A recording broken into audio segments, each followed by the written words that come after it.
Sankhya literally means counting. Sankhya, counting. It literally means that.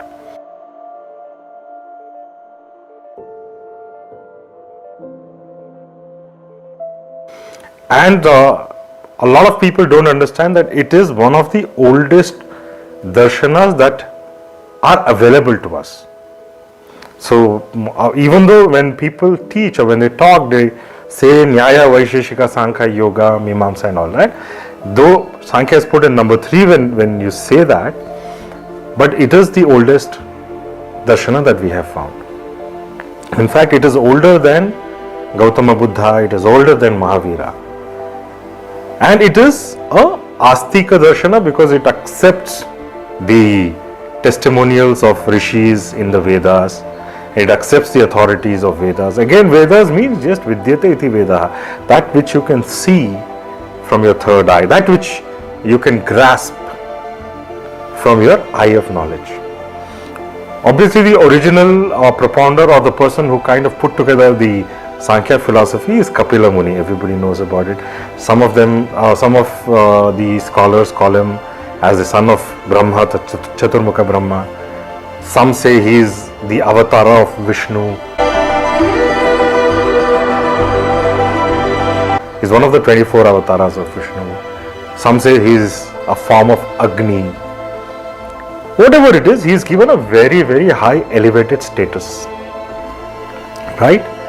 And we find reference of Kapila Muni in Ramayana. If you remember the story of Sagara's 1,000 sons being burnt and cremated because he was falsely accused of the Ashwamedha horse theft, and then Bhagiratha, one of the descendants of Sagara, had to go and get Ganga from the heavens.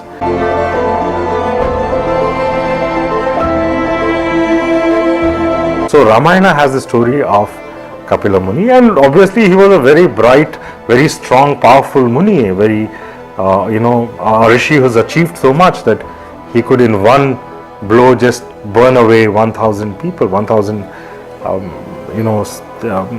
princes. Also we find reference of Kapila Muni in Mahabharata, where sage Narada, the Devarishi Narad, he teaches the 1,000 sons of Daksha the entire Sankhya philosophy. So Ramayana has a story, Mahabharata has a story, and of course you might all know that the second chapter of Gita, Bhagavad Gita, is called the Sankhya Yoga. So the entire Bhagavad Gita has its philosophical basis or theoretical basis on Sankhya, the Sankhya Darshana. And later when Krishna talks about his Vibhuti Yoga, again Sankhya comes in, because he starts counting which of the elements are the best, where he represents himself. Like in the trees he says, I am Ashwata. So he starts talking in terms of Sankhya. Also we have reference of Buddha, Lord Buddha being born in Kapila Vastu. Kapila Vastu is the place where Kapila Muni had blessed the Lichavi clan, to which Prince Gautama belonged to.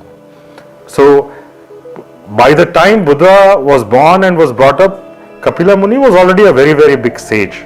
What I am trying to say is, Sankhya, in fact, you will understand as we go further today in this session, you will understand, is the theoretical basis of everything that is Indian in terms of philosophy or darshana.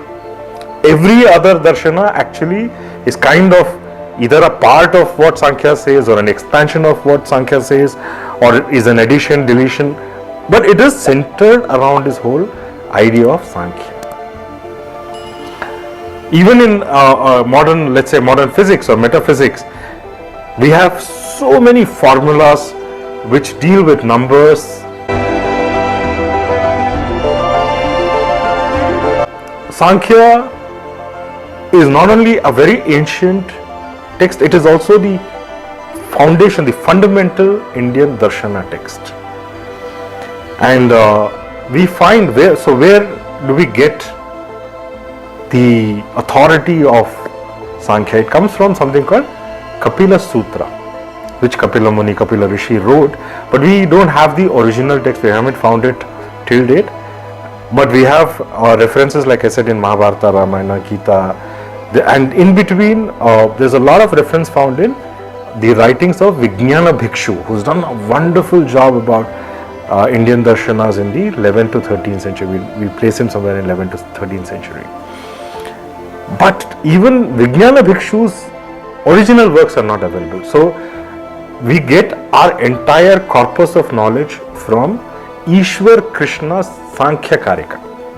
Ishwara Krishna is supposed to have lived 400-500 years back, and he has written 72 sutras as a karika of Kapila Sutra. So we don't have Kapila Sutra, but we have Ishwara Krishna Sankhya Karika.